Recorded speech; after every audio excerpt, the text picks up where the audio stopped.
Download the ZEE5 app now.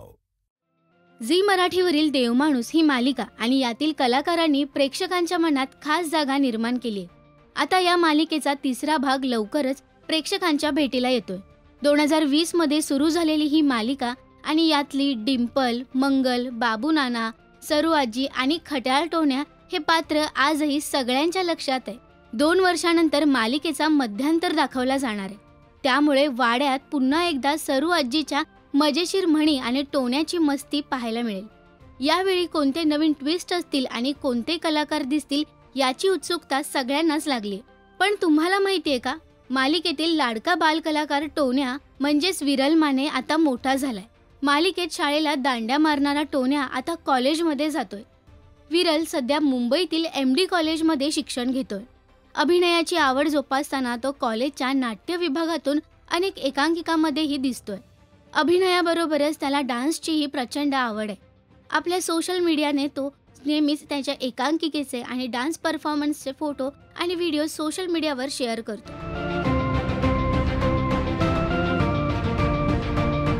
देवमाणूस 3 मध्ये मालिकेचा मध्यांतर दाखवला जाणार असल्यानं विरल पुन्हा एकदा आपल्या लाडक्या टोन्या या भूमिकेत दिसणार आहे. नुकताच प्रदर्शित झालेल्या प्रोमोने प्रेक्षकांची उत्सुकता आणखीनच वाढवली आहे.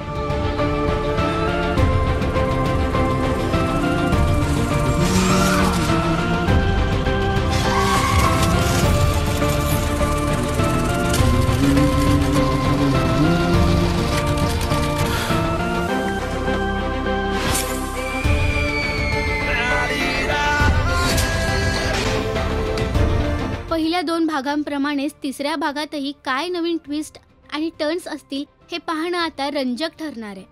तुम्ही देवमाणूस 3 साठी उत्सुक आहात का?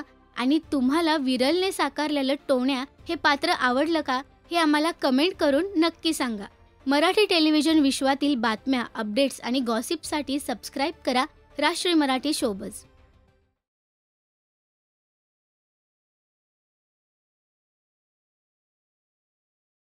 Download the ZEE5 app now.